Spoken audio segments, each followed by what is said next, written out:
अपने वन विभाग और विभाग समिति का भी आभार व्यक्त करूँगी कि उन्होंने हमें इस कार्यक्रम का सहयोगी बनने का मौका प्रदान किया।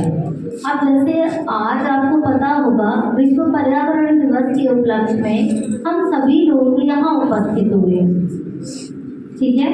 तो विश्व पर्यावरण दिवस मात्र ये नहीं है कि हमने आज 5 जून है और एकत्रित हुए और शपथ ग्रहण करी और आज के बाद हम इसको भूल जाएं। जैसे सर ने कुछ दिन पहले बताया था, प्रकृति हम जितना उसको देते हैं वो उतना उसका हमें 4 गुना वापस करती है।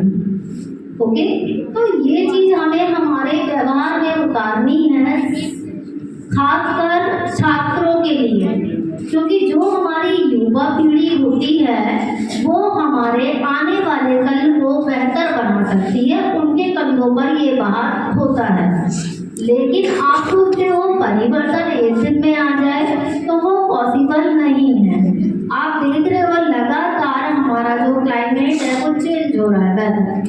आज जिस गर्मी से हम लोग जूझ रहे हैं, लोग कहते हैं आने वाले टाइम में हमको ऑक्सीजन भी पैसे देकर खरीदना पड़ेगा।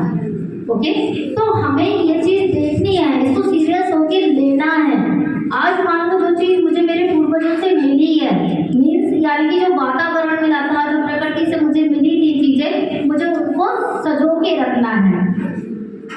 जैसे जल का है, जल को आप वेस्ट मत कीजिए, जितनी जरूरत है उतना उपयोग कीजिए।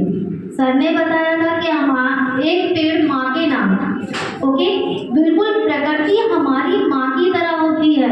आज प्रकृति की जो कंडीशन है वो हमारे पूर्वज माता पिता की तरह है, यानी कि जो हमारे वृद्ध माता पिता होते हैं, जिस तरह से उनको हमें ज़्यादा देखभाल की जरूरत होती है, सेम आज के युग में हमें हमारी प्रकृति की सेम वैसे ही देखभाल करनी है।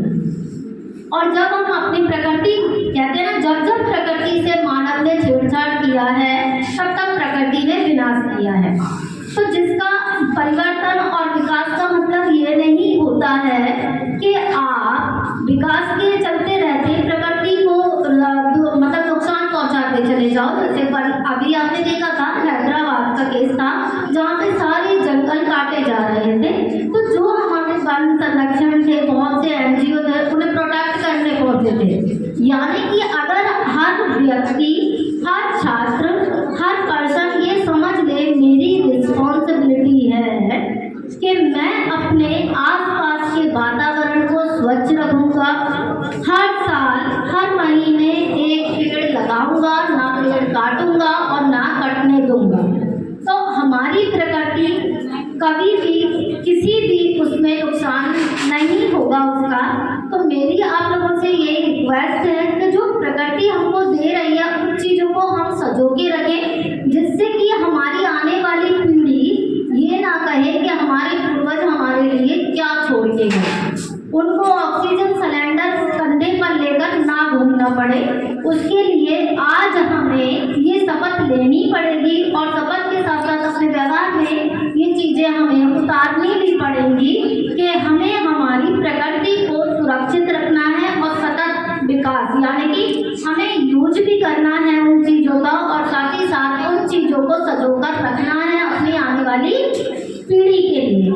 बस इसी के साथ मैं अपनी वाणी को विराम करूँगी और बस पर्यावरण दिवस की आप सभी को बहुत सारी शुभकामनाएं। बहुत बहुत धन्यवाद।